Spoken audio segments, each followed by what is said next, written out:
자, 서문 들어가겠습니다. 보네퍼의 나를 따르라는 성도의 공동생활 옥중서식 저항과 복종들과 함께 보네퍼의 사상과 생각을 가장 잘 전달해주고 있는 책이다. 특히 보네퍼가 형장에 이슬로 순교한 후부터 오랜 시간 동안 수많은 그리스도인들에게 사랑을 받아왔고 지금도 보네퍼를 다시금 회자할 때 여러모로 언급되고 인용되고 있다. 그런데 오늘날 그의 생애와 신학 그리고 사상을 단순히 기리고 기념하는 일은 사실 큰 우리의 주안점이 될 수 없다. 왜냐하면 그가 책을 통해 나타내고자 하는 바는 단지 학습의 차원이 아니었고 역사적으로 위대한 신학적 기여를 인정받고자 하는 것도 아니었기 때문이다. 그의 저서는 치열한 고민과 갈등 속에서 직접 삶으로 살아가며 매 순간 결단과 용기를 취하며 써내려간 통찰이었다. 이는 그의 책을 들여다보는 작업을 할 때 이론적인 완성도를 높이고 새로운 학문적 시도를 위한 도구로 이용하는 것보다 먼저 선행되어야 할 부분이 있음을 말해준다. 곧 책 읽기의 목적과 방법에 대한 이야기이다. 먼저 왜 지금 이 땅에서 보네퍼를 다시 읽어야 하는가를 문제 제기해봐야 한다. 우리의 문제 제기가 돼야 되겠죠. 보네퍼의 책은 한편의 메시지와 같다. 이는 우리가 흔히 하는 설교의 해석학적 작업을 포함한다. 즉 성서의 이야기와 오늘날 현실의 상황과 실존을 놓고 재해석하는 작업인 것이다. 이 과정에서 성령의 조명하심이 개입하게 되면 한 개인을 통해서 전달되어지는 메시지가 된다. 그런 의미에서 보네퍼의 나를 따르라는 보네퍼에게 주어진 성령의 메시지라고 볼 수 있다.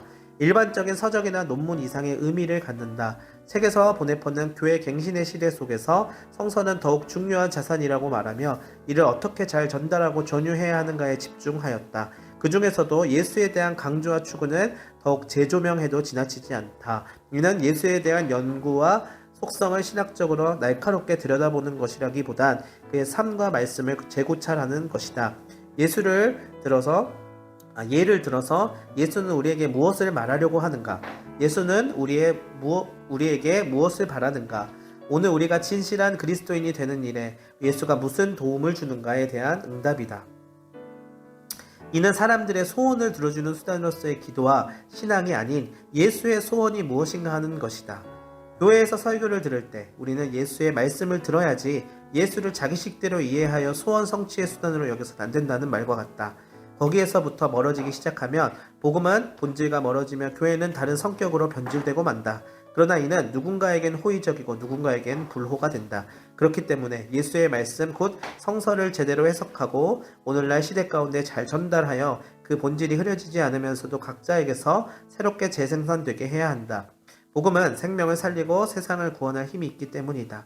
그러기 위해서는 표현과 개념에 심려를 기울여서 잘 전유해 주어야 한다. 그래서 전유라는 표현을 했는데요. 전유라는 표현은요. 내 걸로 그것을 자신의 것으로 잘 흡수하고 다시 전달해서 그곳에서 다시금 발현이 될 수 있게끔 해주는 걸 전유라고 해요. 그러니까 전달이랑은 다릅니다.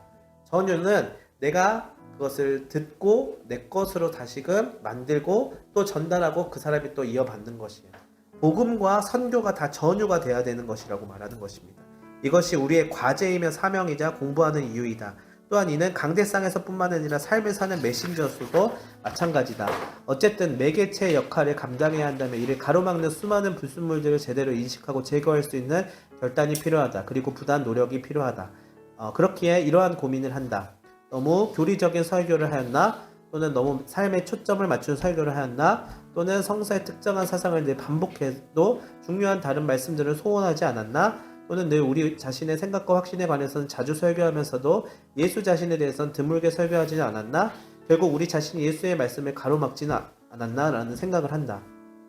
예를 들면 수고하고 무거운 짐진 자들아 다 내게로 오라 내가 너희를 쉬게 하리라. 이 말씀을 가지고 문자적으로 해석해서 더 무거운 교리적 율법적 짐을 지우게 할 수 있다는 것이다. 무슨 말인지 아시겠어요? 네. 수고하고 무거운 짐진 자들아 다 내게로 와야지. 너 지금 뭐 하는 거야? 교회 와가지고 기도해야지 라고 하는 것이 생명을 살리는 게 아니라는 것이 오히려 율법적인 짐을 지워주는 것이라는 것이 대신에 수고하고 무거운 짐진 자들아 내게로 오라고 말씀하신 예수의 정신을 가지고 전유해서 내가 가야지 그들에게 율법적인 잣대를 들이대서 오히려 율법적인 짐을 지우면 안 된다는 것이에요. 중요한 것은 끊임없는 질문과 자책이 결론적으로 우리에게 도움을 되지 못한다. 결국은 자책하게 돼요. 율법주의 결론은 자책으로 빠지게 됩니다. 대신에 다시 성서로 말씀으로 예수 그리스도의 부름 자체로 되돌아가는 것이 필요하다. 우리 자신의 빈곤하고 편협한 확신과 질문에서 벗어나 예수 그리스도 안에서 우리에게 선사된 풍성한 은혜를 찾아가야 한다. 나를 따르라는 다름 아닌 예수 그리스도의 부름이다. 예수로 돌아가야 합니다. 이는 또 하나의 새롭고 무거운 멍에가 아니다. 가혹하고 딱딱한 규례를 얻는 것이 아니다. 이는 오늘날 불안하고 상처를 입은 우리의 양심 속으로 더 날카로운 가시를 찌르는 것이 아니다. 교회사에서 불가능했고 고통스럽고 변덕스러웠던 수많은 요구를 다시 제시하려는 것이 아니다. 이는 소수의 사람들이 향유했던 경건의 경지 또는 여유 없고 가난한 이들의 불신한적 죄책감을 부추기는 것이 아니다. 곧 교회의 협박이나 형벌 구원을 빙자한 조건부나 지배의 도구가 아니란 말이다. 만약 그렇게 사용되어지면 이는 잘못된 것이다. 나를 따르라 해서 되게 중요하게 생각되는 것이 순종이거든요. 근데 우리 한국교회는 순종을 가장 많이 이용했던 경우들이 많이 있죠. 순종은 좋은 것이죠. 그러나 그 순종을 받는 주체가 담임 목사가 돼서는 안 되겠지요. 또는 교회의 당회가 돼서는 안 되겠지요. 예수 그리스도에게 순종하는 것이 정말 무엇인가를 삶으로 목회자들이 보여주고 또한 성도들이 함께 그것을 고민하면서 가야 할 것입니다. 중요한 것은 예수가 왜 이 말을 했느냐 하는 것이다. 안식일에 미리삭을 자른 사건은 율법의 기본 정신을 되살리기 위해였었다. 그러나 우리는 이 사건을 두고 자기식대로 해석하여 자기 정당성을 주장하고 하나님 앞에서 인정을 요청해서는 안 된다. 무슨 말이냐면 미리삭을 자른 건 율법을 어긋나는 일이니까 비판받아 마땅해 라고 하는 입장도 있지만 그게 바리새인들이었잖아요. 근데 오히려 반대로 오늘날에 우리는 거봐 예수님도 미리삭을 자르셨잖아. 나도 그렇게 생각해. 나도 교회 다니는 거 별로 중요하지 않고 예수 믿는 것도 별로 중요하지 않아. 경건의 생활도 내가 뭐 꼭 하는 게 중요하겠어 라고 하면서 그 사이에서 오히려 타협을 보려고 하는 시도들이 있다는 것이에요. 그것이 자기의 죄를 정당화하게 된다는 것이죠. 예수의 말씀과 삶의 궤적을 보며 우리는 그 길에 해답을 찾아야만 한다. 성서에서 예수는 제자직을 말할 때 모든 인간적인 규례들로부터 억누르고 짐을 지우는 것들로부터 염려와 양심의 고통을 주는 것들로부터 인간을 해방한다고 선포한다. 그러나 이것이 유명해지게 만들고 잘나가게 만들고 입신양명시켜주는 것은 아니다. 예수를 따를 때 인간은 자기 자신의 무거운 율법의 멍에를 벗어버리고 예수 그리스도의 가벼운 멍에를 지게 한다. 그러나 이 멍에도 거부하고 우리는 우상적 멍에를 자진한다. 예수를 따름, 예수와 사귐이 있는 것, 이는 세상적 조건의 만족을 충족하지 못한다. 그러나 완전한 해방을 약속한다. 그 대신 예수의 멍에를 순순히 지는 자는 자신이 져야 할 짐이 가벼워진다는 것이다. 또한 지칠 줄 모르고 올바른 길을 걸어갈 수 있는 힘을 얻게 한다. 그러나 이를 원하지 않는 사람은 예수의 부름, 명령이 힘들고 인간적으로 감당하기가 어렵다.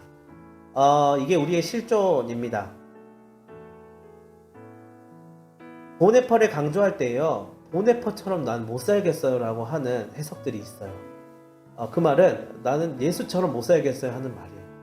근데 그 말이 불경건하다는 말로 우리가 여길 수는 없어요. 그게 우리의 현실이잖아요. 그런데 예수의 부름, 명령이 인간적으로 감당하기 어려운 건 사실이지만 보네퍼도 마찬가지였다는 것이거든요. 근데 그게 율법적인 완성을 위해서, 경건을 위하여서 가는 길이 아니라 예수 그리스도의 말씀에 순종하고 힘들지만 그 길을 가면서 고민하면서 하나님을 더욱더 알아가야 되는 그 제자로서의 삶을 살아야 된다는 것을 지금 얘기하고 있는 거예요. 이는 심리치료가 아니며 정신수양이 아니다.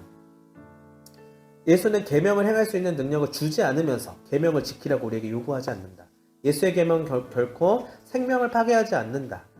그러니까 무거운 짐을 주는 것이 아니란 말이죠. 오히려 생명을 보존하고 강화하고 치유한다. 죄인과 세리, 가난한 자들과 약자들, 길을 잃은 자들과 절망에 빠진 자들 그 누구라도 해당된다. 문제는 우리가 그거를 원하는가이다. 그의 결말은 처참한 십자가였다. 자, 이게 우리의 결말이 돼야 될까요? 우리의 결말이 십자가가 돼야 될까요? 난 예수가 아닌데. 자, 그의 뒤를 따르면 우리를 진정 살리는가 아니면 죽이는가? 바울과 요한, 예수 그리고 보네퍼의 길을 따르는 것이 우리의 숙제인가 생각할 수 있다. 우리는 일개의 한 신학생이자 한 사람일 뿐이죠. 그들의 궤적, 곧 나를 따르라는 부름을 따라 나선 자는 어디로 인도하는가? 절벽으로 우리를 밀어넣는 것일까요? 이러한 부름은 어떤 결단과 단절을 가져오는가? 이 물음을 가지고 우리는 홀로 대답을 알고 계신 분에게 가야 한다. 오직 나를 따르라고 명령하시는 예수 그리스도만이 이 길이 어디로 향하는지를 알고 계신다. 자, 미리 재단하지 말라는 말이에요. 그치만 길이 있습니다. 저는 그 말씀 좋아해요. 나는 길이요 진리요 생명이니 나로 말미암지 않고는 아버지께로 갈 자가 없느니라. 우리가 길을 물을 때는 예수가 길이 되면 돼요.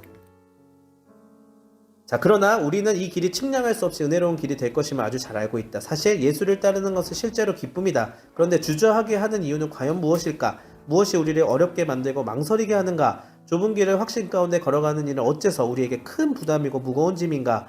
나름의 이유와 저마다의 형편이 있겠지만 여기에서 한 가지 주목해야 할 사실은 우리의 생각은 단지 우리의 생각일 뿐이라는 것이다. 예수님이 소명을 주셨다 해서 에티오피아로 갑자기 보내시지 않습니다. 갑자기 우리에게 무거운 짐을 지게 해서 순교의 자리로 가라고 하지 않습니다.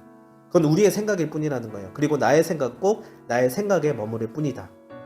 제가 목회를 하면서 가장 크게 깨달았던 건 뭐냐면 목회는 하나님이 하신다는 거였어요. 근데 모든 사람들이 다 자기가 하려고 해요. 그것도 자기는 능력이 없으면서 하나님의 힘을 빌려서 하려고 합니다. 그러면 목회도 안 되고요. 자기 자신의 신앙도 무너지는 것들을 많이 봐요. 근데 오히려 내가 할 수 없음을 깨닫고 목회는 하나님이 하신다는 것을 인정하면은요, 하나님이 하시는 일들을 겪어가게 되거든요. 보네퍼는 그것을 이야기하는 것 같아요. 그러나 하나님의 생각은 우리의 수준과 상황을 뛰어넘는다. 결국 마태복음 11장 28절과 같이 그의 길, 그의 짐이 무조건 가볍고 참된 평안을 가져다 준다. 이는 흠이 없고 완전하기 때문에 조건과 율법 조항에 부합하기 때문에 갈 수 있는 길이 절대 아니다. 부족하고 연약하기에 예수 그리스도의 길을 의지하며 갔을 때 거기에 사는 길이 있는 것이다. 자, 말씀 있는데 같이 한번 읽어볼게요. 시작. 예수님이 그에게 말씀하신다. 나야말로 그 길이고 진리고 생명입니다. 나를 통하지 않고서는 아버지께로 올 사람이 아무도 없습니다.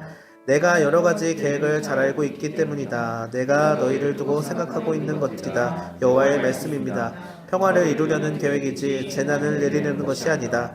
너에게 앞날을 허락해주고 희망을 주려는 것이다.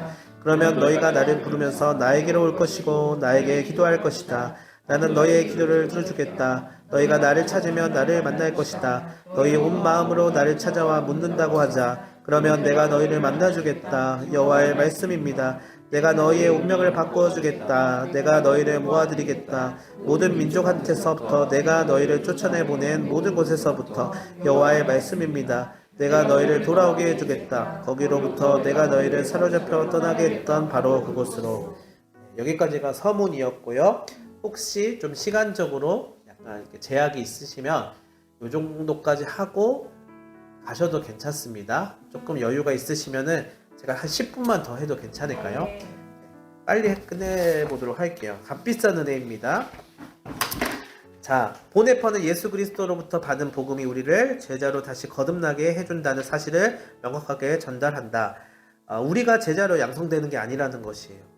복음으로 인해서 우리를 거듭나게 해주십니다. 그리고 이는 값비싼 소중한 은혜일이라고 보았다. 그러나 이것을 값싼 은혜로 바꿔버린 일들이 우리의 교회의 역사 가운데 자주 일어남을 지적한다. 그런 의미에서 값싼 은혜는 철천지 원수라고 표현한다. 철천지 원수래요. 그리스도의 그래요. 그러니까 여기가 번역이 잘 된 거예요. 맞아요. 적이라는 말도 좋고 철천지 원수도 좋습니다. 좋습니다. 그리스도의 피로 산 값비싼 은혜를 아무런 대가 없이 주어진 은혜라고 말하며 모든 행위와 삶에 있어서 면죄부를 주어서 값싼 은혜를 전락시키는 일을 경계한다. 이는 은혜를 제공한 자를 무색하게 하는 일이며 은혜를 받은 자로서 스스로 그 가치를 떨어뜨리는 일이다. 아주 값비싼 보물을 땅바닥에 내던지고 액세서리처럼 여겨서 아무렇게나 갈아치우는 격이다. 이는 이신칭이 교리의 빈틈 사이에 피어난 교묘한 악이며 이신칭이 교리를 잘못 오해하는 것이다. 이신칭이는 생각과 사상적인 이론이 아니라 언제나 삶과 함께한다. 이거 논쟁 엄청 많이 하죠. 지금도 신약학에서는 계속 하더라고요. 행위가 먼저냐 믿음이 먼저냐. 믿음이 있으면 행위가 같이 가야 되는 게 자연스러운 일인데, 그러면 믿음이 먼저라고 말을 하는 사람들은 거기 교묘하게 빠져드는 거예요. 사실 그 말은 맞습니다. 그러나 행위가 빠져버리면 그건 완전한 믿음이 아니죠. 그럼 이제 말해요. 야, 그럼 행위 구원 받는 거 아니야? 행위로 구원받는 거에 대한 경계로 가톨릭에서부터 루터가 나왔는데 근데 그렇게 이야기를 한다는 것은 삶이 받쳐주지 못하니까 그러겠죠. 넌 자신 있어? 믿음으로 우리가 부족해도 구원받는 거지 삶이 어떻게 예수도 아닌데 따라줄 수 있겠어? 저는 그 말에 동의합니다. 근데 하나님이 아까도 말했듯이 에티오피아로 보내지 않는다는 거예요. 갑자기 순교의 자리로 보내지 않는다는 것입니다. 예수의 부름에 따름이 있다는 것인데 그게 행위로 구원받는 게 아니라 믿음과 함께 가는 것이고 보네퍼는 순종하는 자만이 믿는다라고 했어요. 그 말은 순종하는 자만이 믿음을 갖는다는 것이고 그 믿음이 있는 자만이 순종할 수 있다. 행동으로 삶으로 살아갈 수 있다는 것입니다. 자, 그렇다고 행위의 여부에 따라 의로움이 주어지게 된다는 말이 아니다. 단지 행동과 삶이 없는 은혜는 한마디로 공허한 은혜란 말이다. 이 신칭에는 교과서에 나오는 학습해야 할 은혜가 아니라 예수의 말씀을 몸으로 체험하는 삶으로 살아내는 것이다. 그러나 오늘날의 교회는 이것을 마치 소유한 것 마냥 자랑하며 안심하며 우쭐댄다. 그러나 값싼 은혜란 하나님의 살아있는 말씀을 부정하는 것이며 예수를 이용하여 자신의 욕구와 욕망을 정당화하는 일이 된다. 이 말은 우리의 삶의 질고와 고난이 동반되어질 때 죄를 이길 능력이 값비싼 은혜에 있다는 말과 같다. 값싼 은혜는 당장에 달콤한 면죄부를 주지만 결국 더욱 깊은 죄의 자리로 우리를 안내한다. 왜냐하면 죄를 합리화하는 곳으로 우리를 이끌기 때문이다. 오늘날 어떤 교회에서는 네. 어떤 교회인지 알 것 같은 거. 이건 제가 넣었습니다. 가디스 러브라는 문구를 부적처럼 전면에 걸어놓는 것을 볼 수 있다. 이는 강대상과 모든 교회의 사업에 대해서 정당성과 합리화를 수반하게 하고 설교자의 삶의 내용을 가리워버리게 만든다. 결국 값싼 은혜는 죄인을 의롭다고 인정하는 것이 아니라 자 이게 제일 중요한 거예요. 이 챕터에서 값싼 은혜는 죄인을 의롭다고 인정하는 것이 아니라 죄를 의롭다고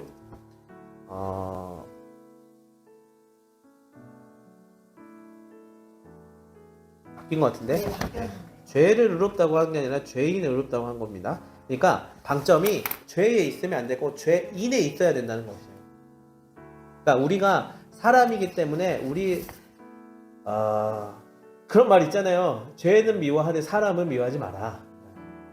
그런 말이 있는 것처럼 우리가 싸워야 하는 건 죄의 문제입니다.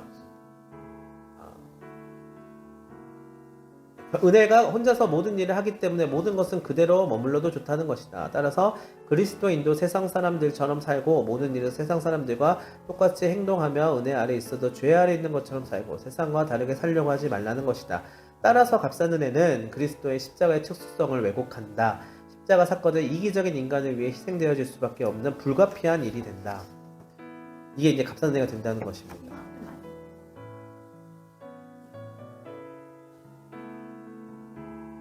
우리는 해가 돼야 되는데 값싼 은혜를. 오케이. 맞는 문장이네요. 그러면 값싼 은혜를 설명하고 있는 것이군요. 제가 빨리 읽다 보니까 이어서 가겠습니다. 그렇게 되면 은혜는 은혜가 아닌 것이다. 은혜의 수준을 낮게 여기는 것이며 값비싼 대가를 무시하는 일이다. 흔히 말하는 여기 나오는 인권이란 말은 사람을 존중하는 말이지 죄를 존중하는 것이 아니다. 죄인된 우리가 은혜의 자격을 갖춘 것은 비록 죄가 있으나 인간이기 때문이며 인간이 죄를 정당하기 때문에 얻은 것이 아니다. 반면에 값비싼 은혜란 밭에 숨겨져 있는 보물과 같다. 이를 발견한 사람은 집으로 돌아가 자신이 가진 모든 것을 팔아 기쁨으로 이를 산다. 값비싼 은혜란 값비싼 보석과 같다. 이를 본 상인은 모든 물건을 주고 이를 얻는다. 값비싼 은혜란 그리스도의 통치다. 값비싼 은혜는 그리스도의 통치입니다. 이를 위해 사람들은 죄를 짓게 하는 모든 행위를 차단한다. 더 구체적으로 말하면 값비싼 은혜는 예수 그리스도의 부름이다. 자, 이게 보네퍼가 순교한 이유입니다. 이를 위해 제자들은 그물을 버리고 그분을 뒤따른다. 그러나 누가복음 18장의 부자 청년은 결과적인 은혜 및 구원은 원했지만 예수를 따르는 일을 외면해버렸다. 곧 은혜는 예수 따름을 동반한다. 행위가 먼저라는 말이 아니에요. 예수 따름을 동반한다는 말입니다. 복과 기도 응답만 받고 끝나지 않는다는 것이다. 누가복음 17장에서 열나병 환자 중에 이 사실을 깨달은 사람은 단 한 명뿐이었다. 참된 은혜를 받은 사람은 이 사람이었다. 결국 무겁고 힘겨운 멍에가 아닌 가볍고 적은 멍에를 지게 된다. 그렇다면 아무런 멍에가 없는 것이 가장 최선이 아닌가 여길 수 있다. 멍에가 있긴 있어요. 그러나 이는 곧 사명의 사건이 된다. 멍에는 더 이상 무거운 짐이 아니라 그리스도를 닮아가는 길이요 저마다에게 주어진 은혜를 전유한 자의 분량인 것이다. 예수는 두 번에 걸쳐 나를 따르라고 베드로에게 말한다. 첫 번째는 부를 때, 처음 제자를 부를 때죠. 베드로의 모든 삶은 두 번에 걸친 이 부름 중간에 놓여 있으며 마지막 부름 이후에는 제자로서의 응답을 살면, 마지막 부름은 부활하신 예수님께서 양들을 먹이라 하면서 나를 따르라 말씀하신 것이죠. 자, 우리 또한 마찬가지다. 우리가 은혜를 받은 자로서 응답하는 삶은 예수를 따르는 제자로서의 삶이다. 베드로는 순교의 마지막 순간까지 그리스도와의 깊은 사귐 안에 있을 수 있었고 은혜의 가치를 새길 수 있었다.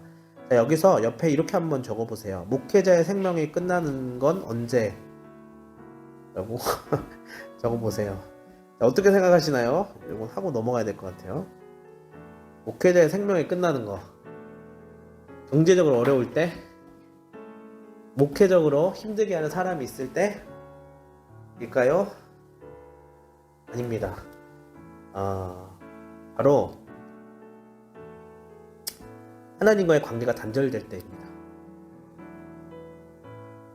그래서 그리스도의 깊은 사귐이라고 했잖아요. 이 깊은 사귐이 단절되면 목회자의 생명이 끝나는 거예요. 그러니까 경제적으로 좀 힘들고 목회적으로 좀 힘들어도 하나님과의 관계가 있으면 갈 수 있습니다. 조금 힘들지만 하나님께서 풀어주시고 만들어주시는 일들을 경험할 수 있게 돼요. 누교황이라고 하는 다큐멘터리에 보면 나오죠. 거기서 프란치스코 교황 전에 있었던 교황이죠. 그렇죠. 라찐거가 후임으로 물려주고자 할 때 이런 얘기를 해요. 더 이상 그 달콤한 예수 그리스도의 음성이 들리질 않는다. 무엇이 가장 정점에 있는 교황인데 어느 순간부터 그 관계의 단절을 견딜 수가 없다라는 말을 하게 되거든요. 나중에 교황직을 끝났을 때는 다시금 이제 그리스도의 음성이 들리기 시작한다라는 이야기를 해요. 가톨릭에서는 교황이 최고예요. 하나님 밑에 있습니다. 교황이 이것은 컵이 아니라 나무야 말하면 나무가 되는 시스템이 가톨릭의 시스템인데 그가 이 목회자의 생명은 아니지만 사역자로서의 생명의 끝남을 느꼈던 것 같아요. 보네포도 그 얘기를 하고 있는 것입니다. 그를 이렇게끔 만든 것은 어떠한 정치, 사회, 경제적인 동기부여가 아니었다. 오직 은혜였다. 은혜에 따른 반응이 일어났을 뿐이다. 이는 세상 속에서 살아가는 그리스도인들에게 분명한 길을 제시한다. 수많은 유혹과 공격해오는 지배적인 정서 속에서 교회와 개인을 통해 자리매김한다. 그것이 비록 가장자리에서 위태로워 보이더라도 지워지지 않고 살아있다. 세속화의 물결은 우리가 지금 어디에 있는가를 질문하게 만들었다. 세속화 신학의 동기입니다. 그리고 여기 세상에 있음을 제시하며 표류하게 만들었다. 그러나 그 세상에서 예수 따름을 지향하는 그 자리가 바로 우리의 자리이다. 사막이나 어디 기도원 가서 생활할 수 없다는 말이에요. 따라서 예수 따름은 특권이나 공로가 아니다. 세상 속에서 살아가는 평범한 그리스도인의 실존이다. 책에서 보면 그런 얘기를 하거든요. 무기 들고 전쟁에서 최전선에서 부딪히는 사람과도 같다. 그거를 한문으로 얘기하더라고요. 백병전인가? 거기서는 어떻게 했는지 모르겠어요. 여기서는 번역을 그렇게 했어요. 그 말을 좀 찾아보니까 전면에서 부딪히는 병사를 말하는 것 같더라고요. 뭘까 했더니 왜 마블 영화 좋아하시는 분들이 어벤져스 어셈블 하면 나가서 싸우잖아요. 그거와 같다라고 생각하시면 돼요. 자, 그 가운데 순종함을 선택하게 된다. 보네퍼는 오직 순종하는 자만이 믿을 수 있다는 사실을 전한다. 왜냐하면 순종이란 그렇게 할 수 없는 상황적인 배경과 그것을 요청하는 자가 존재하고 있다는 것을 의미하기 때문이다. 그러니까 관계가 연결되어 있다는 것이에요. 예수 따름은 믿음이 조건부로 주어지기 때문에 가능한 일이 아니라 순종을 선택할 때 주어지게 된다. 또한 이는 평범함의 범주 안에 들어있다. 이 말은 영웅이 되어서는 안 된단 말이에요. 영웅주의나 의인 행세를 하고 있지 않다. 소위 경건한 자들의 최종적 영적인 자기 기만이 아니라는 말이다. 이는 평범할 용기를 요청한다. 자기의 공로를 바라보면서 따르지 않고 하나님의 은혜를 바라보면서 따르는 것이다.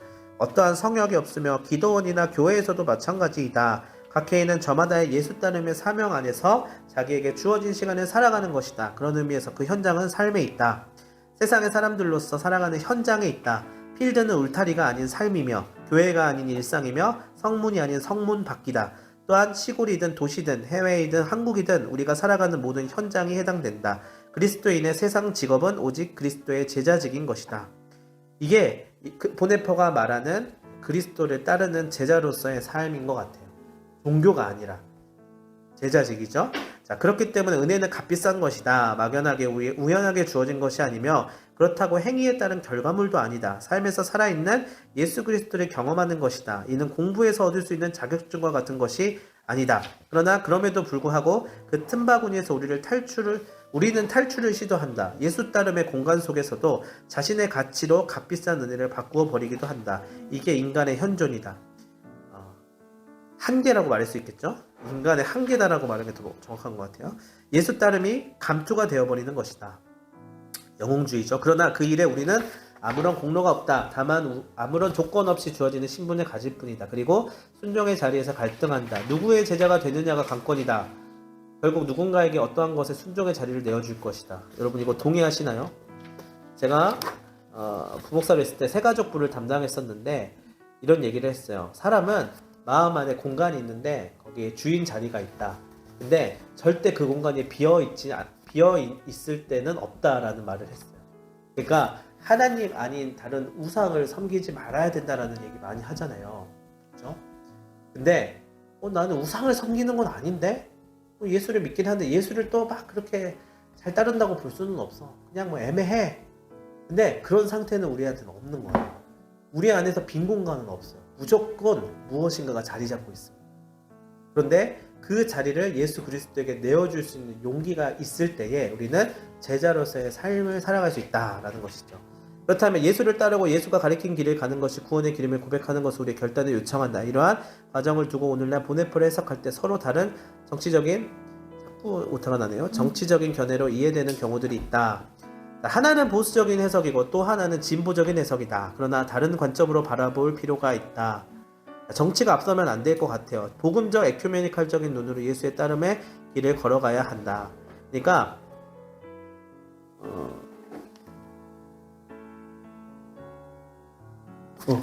저항과 복종이죠. 보네퍼의 핵심은 저항과 복종이에요. 저항은 어떻게 말하면 진보적일 수도 있어요. 복종은 어떻게 말하면 보수적일 수도 있어요. 그렇죠? 순종, 저항과 순종이란 말이잖아요. 그러나 우리의 삶은 삶 속에서 이 현실 안에서 어벤져스 어셈블 하면서 막 달려가지만 거기서 저항해야 돼요. 그리스도인으로서. 다만 순종, 이 복종이 필요하다. 어떤 것에 복종하냐면 예수 그리스도에 복종하는 결단이 필요하다라는 것을 말하고 있지요. 그리고 중요한 것은 우리가 은혜로 구원을 받는다는 사실인데 이것 자체로 의인이 된 게 아니다. 다만 예수 따름의 길에 서게 된 것이다. 이신층의 결말은 하나님의 몫이다. 자, 저는 이게 제가 하고 싶은 말이에요. 이신층의 결말은 하나님의 몫이다. 우린 그 자격과 신분이 주어진 것이다. 자격과 신분이 주어진 것이지 완성된 게 아니라는 것입니다. 그러면 이제 김철원 교수님이 뭘 하겠죠, 이제. 네, 그런 건 잘못 오해한 거야. 그럴 수도 있고 아닐 수도 있고. 네. 근데 신약학자들은 기본적으로 그런 부분들이 있습니다. 왜냐하면 굉장히 중요한 부분이기 때문이에요. 근데 이제 플러의 누구죠? 김세윤 교수 같은 경우에도 행위에 대하여서 강조를 하잖아요. 그 말은 다 똑같은 말을 하고 있는 거예요. 우리가 예수를 따르면서 거기서 끝나는 게 아니라 구원의 완성까지 성화가 된다 그 말을 하는 것인데 약간 강조가 다른 것 같아요. 이 사실은 견지해야만 값싼 은혜의 유혹에 빠지지 않는다. 결국 이론적인 완성이나 사상적인 매력이 구원과 은혜를 다 설명할 수 없다. 자, 우리 정치적으로 빠지지 말란 말입니다. 우리의 삶과 인간적인 한계 그리고 그 사이에 수시로 발견되는 은혜의 순간과 공간 속에서 부딪히며 얻는 것이다. 따라서 은혜를 논할 때 삶의 내용의 스토리가 빠진 논의는 무의미하게 된다. 이건 제가 중요하게 생각한 논의해볼 만한 토론 주제예요. 이 부분은 미래적으로 봤을 때 인공지능과 AI가 전하는 설교의 한계를 드러낼 수 있겠다. 스토리는 정보와 데이터를 얻어질 수 없는 영역이기 때문이다. 경험이죠. 삶입니다. 이는 오래전 성찬에 관한 논쟁에서도 마찬가지였고 오늘날 강단과 신학과 삶의 일치를 추구하는 이들에게 있어서도 중요한 문제였다. 의인이 되는 과정도 어떠한 조건에 부합하고 깨달음을 소유하여서 오르게 되는 경지가 아니다. 기독교는 종교가 아니라는 말입니다. 단지 그리스도께 속한 자가 되는 것이다. 따라서 의인이 되려 하지 않을수록 그 가능성이 더 높다. 이 사실은 개인이나 교회나 교단도 마찬가지이다. 의인이 되려고 하면 안 돼요. 값싼 은혜가 승리하도록 가디스 러브를 이용하지 말아야 된다는 것이다. 제자도 없는 은혜의 수혜자가 되면 값싼 은혜에게 자리를 내어준 것이다. 또는 값싼 은혜의 습격을 당한 것이다. 이로써 제자로서의 기쁨을 빼앗아 간다. 값싼 은혜는 우리를 싸구려로 만들어버린다. 그렇다면 오늘날 우리는 그리스도인으로서 어떻게 살아갈 수 있겠는가?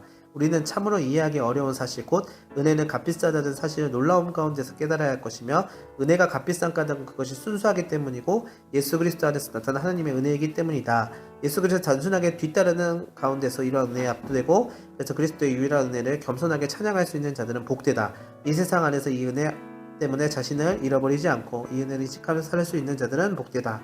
예수 그리스도를 뒤따르는 가운데서 하늘 아버지의 나라를 깊이 확신하고, 그래서 이 세상 안에서 살아가는 일에서도 참으로 자유로운 자들은 복되다. 마지막으로 예수 그리스도의 제자직을 오직 은혜로부터 주어진 삶으로 이해하고 은혜를 제자직으로 이해한 자들은 복되다. 결론입니다. 관계가 주는 해답, 예수 그리스도의 관계가 주는 해답이 있다는 것이고, 그것은 우리에게 응답으로 오고 우리의 순종의 반응으로 이어질 수 있습니다. 자, 여기까지 하고 질문 2가지를 제가 토론거리를 이야기했습니다. 첫 번째, 인공지능 시대 AI가 전하는 범위를 어떻게 설명할 수 있을까? 두 번째, 루터의 신칭의 교리와 보네포의 제자도의 요청에 서로 충돌하지 않는가입니다. 자, 이렇게 해서 발제를 일단 마치도록 하겠습니다. 많이 길어졌죠?